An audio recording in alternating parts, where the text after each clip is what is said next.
Revenue ಕೂಡ ಇವಾಗ complete ಆಗಿ ಇವತ್ತು ಕೊಲ್ಯಾಪ್ಸ್ ಆಗ್ತಾ ಇದೆ. ಅವರೆಲ್ಲರೂ ಕೂಡ ಇವತ್ತು ಡೆಫಿಷಿಯಟಲ್ಲಿದ್ದಾರೆ.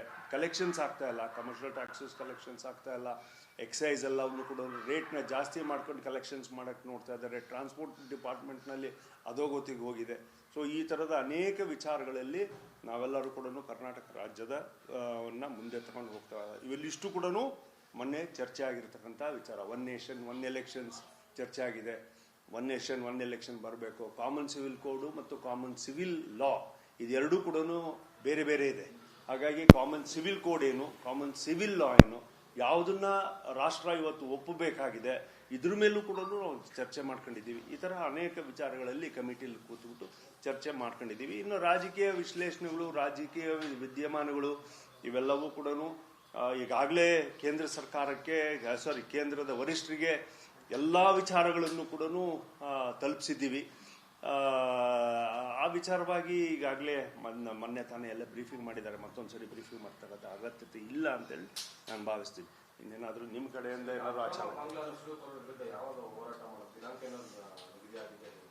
We already started working on it. ನಾವೆಲ್ಲರೂ ಈಗ ಅದರ ಮೇಲೆ ಸ್ಟ್ಯಾಟಿಸ್ಟಿಕ್ಸ್ ಸ್ವಲ್ಪ ತಗೊಳ್ತಕ್ಕಂಥ ಕೆಲಸ ಮಾಡ್ತಾ ಇದ್ದೀವಿ. ಇವಾಗ ಮೊನ್ನೆ ನಮ್ಮ ಗೃಹ ಸಚಿವರು ಒಂದಿಷ್ಟು ಮಾಹಿತಿಯನ್ನು ಕೊಟ್ಟಿದ್ದಾರೆ. ಎಲ್ಲಿಗೆ ಫ್ಲೋರ್ ಆಫ್ ದ ಹೌಸ್ ಕೊಟ್ಟಿದ್ದಾರೆ. ಎಷ್ಟು ಜನ ಇದ್ದಾರೆ ಅಂತ ಹೇಳಿದ್ರೆ 196 ಜನ ಮಾತ್ರ ನಮಗೆ ರೆಕಾರ್ಡ್ ಬುಕ್ಕಲ್ಲಿ ಇದೆ ಅನ್ನೋ ಅರ್ಥದಲ್ಲಿ ಹೇಳ್ಕೊಂಡಿದ್ದಾರೆ.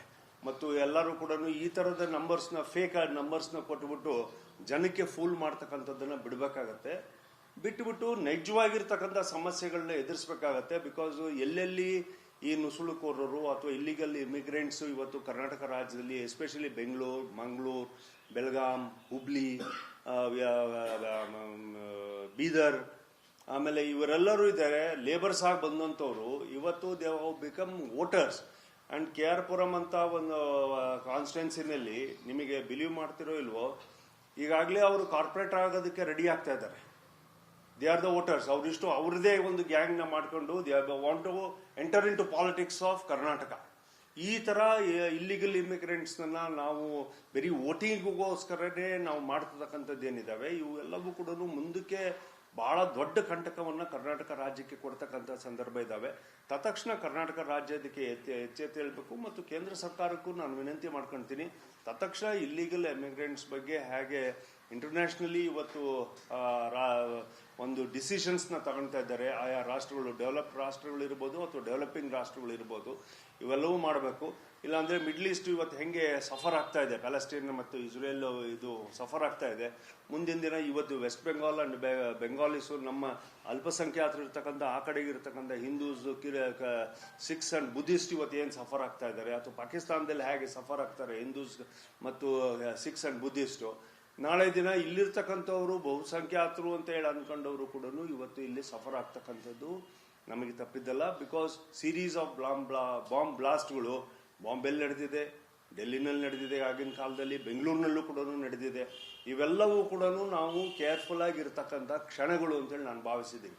ಹಾಗಾಗಿ ಇವತ್ತು throughout the world this is an big issue. So few of the countries, especially Japan, New Zealand and ಇಲ್ಲಿರ್ತಕ್ಕಂಥ ನಮ್ಮ ಭೂತಾನ್ ಅಂತ ಅವ್ರು ಅಕ್ಕಪಕ್ಕದಲ್ಲಿದ್ರು ಕೂಡ they are so very strict. But ನಾವು ಇಷ್ಟು ದೊಡ್ಡ ಕಂಟ್ರಿ ಆಗಿ ಇಟ್ಕೊಂಡು we are left our self loose. ಹಾಗಾಗಿ ಶ್ರೀಲಂಕಾನ ನಾವು ಭಾಳ ಫ್ರೆಂಡ್ಲಿ ಆಗಿ ಇಟ್ಕೊಂಡಿದ್ದೀವಿ. ಬಟ್ ಶ್ರೀಲಂಕಾದಿಂದ ಬರ್ತಕ್ಕಂಥವ್ರು ಏನೇನಿದ್ದಾರೆ, ರೂಟ್ ಮಾಡ್ಕೊಂಡವ್ರು ಏನಿದ್ದಾರೆ, ಮನೆಮಾರ್ಗ ಜೊತೆಗೆ ಮಾಡ್ಕೊಂಡಿರ್ತಕ್ಕಂಥ ರೂಟ್ಸ್ ಏನಿದೆ, ಇಲ್ಲಿಗಲ್ ಟ್ರೇಡಿಂಗ್ ಏನಿದೆ ಮತ್ತು ಇಲ್ಲಿಗಲ್ ಆಕ್ಟಿವಿಟೀಸ್ ಏನಿದೆ, ಡ್ರಗ್ ಮಾಫಿಯಾದ ಏನಿದೆ, ಇದೆಲ್ಲದನ್ನೂ ಕೂಡ ನಾವು ಸೀರಿಯಸ್ ಆಗಿ ಇದಿಷ್ಟು ಕೂಡ ನಮ್ಮ ಟೀಮ್ನಲ್ಲಿ ಚರ್ಚೆ ಮಾಡ್ಕೊಂಡಿರ್ತಕ್ಕಂಥದ್ದು. ಅಂದರೆ ಕರ್ನಾಟಕದಲ್ಲಿ ವೋಟಿಂಗಿಗೋಸ್ಕರನೇ ಈಗಿನ ಕಾಂಗ್ರೆಸ್ ಸರ್ಕಾರ ಇಲ್ಲಿಗಲ್ ಎಮಿಗ್ರೆಂಟ್ಸ್ನ ತನ್ನ ಇಚ್ಛಾನುಸಾರ ಅವರಿಗೆ ಡಾಕ್ಯುಮೆಂಟ್ಸ್ನ ಮಾಡ್ತಕ್ಕಂಥದ್ದನ್ನ ಇದನ್ನು ಮಾಡ್ತಕ್ಕಂಥದ್ದೇನಿದ್ದಾವೆ ಇದನ್ನು ತಕ್ಷಣ ನಿಲ್ಲಿಸಬೇಕು ಮತ್ತು ಅವರ ಅಗೇನ್ಸ್ಟ್ ಆಕ್ಷನ್ಸ್ನ ತಗೋಬೇಕು. ಯಾರ್ಯಾರಿದ್ದಾರೋ ಅವ್ರನ್ನ ಇಲ್ಲಿಂದ ಡಿಪೋರ್ಟ್ ಮಾಡಬೇಕು ಅನ್ನೋದು ನಮ್ಮ ಒತ್ತಾಯ. USA ಒಂದು ಮಾದರಿಯನ್ನು ತೋರಿಸ್ಕೊಟ್ಟಿದೆ, ರಿಪೋರ್ಟ್ ಮಾಡ್ತೀವಿ ಅಂತ. ಅದು ಮಾನವೀಯವಾಗಿದ್ರು ಕೂಡ ಅವ್ರ ದೇಶವನ್ನು ಕ್ಲೀನ್ ಮಾಡ್ಕೊಳ್ತಾ ಇದ್ದಾರೆ. ಇವತ್ತು ಮೊನ್ನೆ ಏನು ಡಿಪೋರ್ಟ್ ಮಾಡಿದ್ದಾರೆ ಇಂಡಿಯನ್ಸ್ನ, ಪ್ರಧಾನಮಂತ್ರಿಗಳು ಕೂಡ ಹೇಳಿದ್ದಾರೆ, ಅವರಿಗೆ ಆಶ್ವಾಸನೆ ಕೊಟ್ಟಿದ್ದಾರೆ. If there are some legal ಆಗಿರ್ತಕ್ಕಂಥವ್ರು ಯಾರಿದ್ದಾರೆ will protect them. But illegal ಆಗಿರ್ತಕ್ಕಂಥವ್ರಿಗೆ ಲೀಗಲೈಸೇಷನ್ ಮಾಡೋದು ಹೇಗೆ ಅವ್ರನ್ನ ಮಾಡ್ತಕ್ಕಂಥದ್ದು. ಇಲ್ಲಾಂದ್ರೆ ಟುಡೇ ನಿಮಗೆ ಖಾಲಿಸ್ತಾನದ ವಿಚಾರವಾಗಿ ಇವತ್ತು ಕ್ಯಾನಡಾ ಎಷ್ಟು ಸಫರ್ ಆಗ್ತಾ ಇದೆ ಪೊಲಿಟಿಕಲಿ ಅನ್ನೋದನ್ನ ಕಣ್ಣು ಮುಂದೆ ಇದೆ.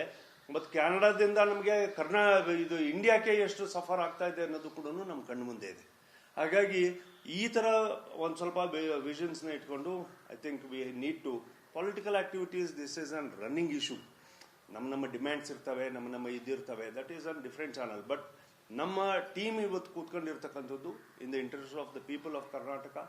ನಮ್ಮ ರಾಜ್ಯದ ಜನತೆಯ ಬಗ್ಗೆ 10 ವಿಚಾರಗಳು, ನಮ್ಮ ಎಕನಾಮಿಕ್ಸ್ ಇರ್ಬೋದು ಅಥವಾ ನಮ್ಮ ರಕ್ಷಣೆ ಇರ್ಬೋದು, ಅದು ಕೇಂದ್ರ ಸರ್ಕಾರಕ್ಕೆ ರಿಲೇಟೆಡ್ ಮತ್ತು ರಾಜ್ಯ ಸರ್ಕಾರಕ್ಕೆ ರಿಲೇಟೆಡ್ ಇರ್ಬೋದು.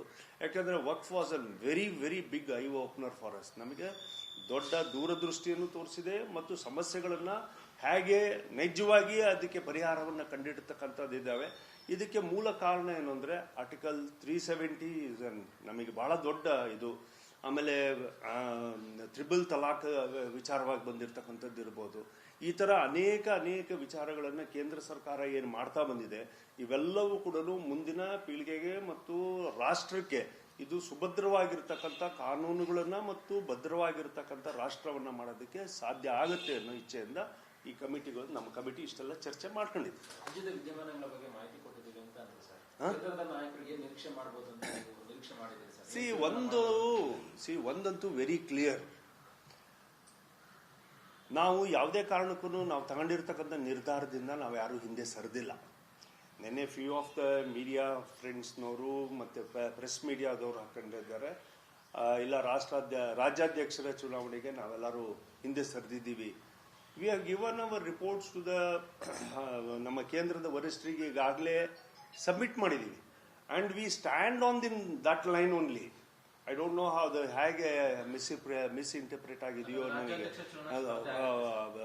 ಗೊತ್ತಿಲ್ಲ ನನಗೆ. ಬಟ್ ರಾಜ್ಯಾಧ್ಯಕ್ಷರ ಚುನಾವಣೆಗೆ ನಮ್ಮ ಇನ್ಚಾರ್ಜ್ ಆಗಿರ್ತಕ್ಕಂಥ ಶ್ರೀಯುತ ಶಿವರಾಜ್ ಸಿಂಗ್ ಚೌಹಾಣ್ ಅವರು ರಾಜ್ಯಕ್ಕೆ ಬರೋರಿದ್ದಾರೆ. ಅವ್ರು ಬರೋ ದಿನನೇ ನಿರ್ಧಾರ ಆಗಿಲ್ಲ ಮತ್ತು ಕ್ಯಾಲೆಂಡರ್ ಆಫ್ ಇವೆಂಟ್ಸ್ ಅಂತೂ ಹಾಕಲೇಬೇಕು. Whether we go with an election ಆಗದಾದ್ರೂ ಕೂಡ ನೀವು ನಾಮಿನೇಷನ್ ಪೇಪರ್ ಫೈಲ್ ಮಾಡಬೇಕು. ವಿತೌಟ್ ಎಲೆಕ್ಷನ್ ಅಂದ್ರೂ ಕೂಡ will have to do the internal democracy ಪ್ರಕಾರವಾಗಿ ನಾಮಿನೇಷನ್ ಪೇಪರ್ ಫೈಲ್ ಆಗಲೇಬೇಕು. ಅದಕ್ಕೊಂದು ಕ್ಯಾಲೆಂಡರ್ ಆಫ್ ಇವೆಂಟ್ಸ್ ಆಗಲೇಬೇಕು. ಹಾಗಾಗಿ ವಿ ಹ್ಯಾವ್ ನಾಟ್ ಅದ್ರ ಬಗ್ಗೆ ನಾವು ನಮ್ಮ ಸಮಿತಿಯಲ್ಲಿ ಚರ್ಚೆನೆ ಮಾಡಿಲ್ಲ. ಬಿಕಾಸ್ ಕೇಂದ್ರದ ವರಿಷ್ಠರು ನಮ್ಮ ಜೊತೆಗೆ ಯಾವುದೇ ತರಹದ ನಿರ್ಧಾರಗಳನ್ನ ಅಥವಾ ಇದನ್ನ ತಗೊಳ್ತೀವಿ ಅಂದ್ರೆ ನಮ್ಮದು ಇನ್ನೂ ಕೂಡ ಡೆಲ್ಲಿಯಲ್ಲಿ CM ಆದ್ಮೇಲೆ ಇದನ್ನ ಚರ್ಚೆಗೆ ತಗೊಳ್ತೀವಿ ಅಂತಕ್ಕಂಥ ಮಾತನಾಡಿದ್ದಾರೆ. ಮತ್ತೆ ನಮ್ಮ MPs ಮತ್ತು ನಮ್ಮ ಎಲ್ಲ ಟೀಮ್ಗಳು ಕೂಡ ಯಾರು ಈ ನಿರ್ಧಾರವನ್ನ ಬದಲಾವಣೆ ಮಾಡಬೇಕು ಅಂತ ಹೇಳಿ ಒತ್ತಾಯ ಮಾಡ್ತಾ ಇದ್ದೀವಿ. ನಮ್ಮ MPs ಅವರು ಎಲ್ಲರೂ ಕೂಡ ಚರ್ಚೆ ಮಾಡಿ, ಕೇಂದ್ರದ ವರಿಷ್ಠರ ಜೊತೆ ಚರ್ಚೆ ಮಾಡಿ, ನಮ್ಮ ರಾಜ್ಯದ ಪಕ್ಷದ ನಾಯಕರುಗಳು ಇದನ್ನು ಚರ್ಚೆ ಮಾಡಿ ಸೂಕ್ತವಾಗಿರ್ತಕ್ಕಂಥ ನಿರ್ಧಾರಗಳನ್ನ ತಗೊಳ್ತಾರೆ ಅಂತಕ್ಕಂಥ ವಿಶ್ವಾಸ ನಮಗಿದೆ. ಕರ್ನಾಟಕದಲ್ಲಿ 100ಕ್ಕೆ 100 ಬದಲಾವಣೆ ಆಗುತ್ತೆ.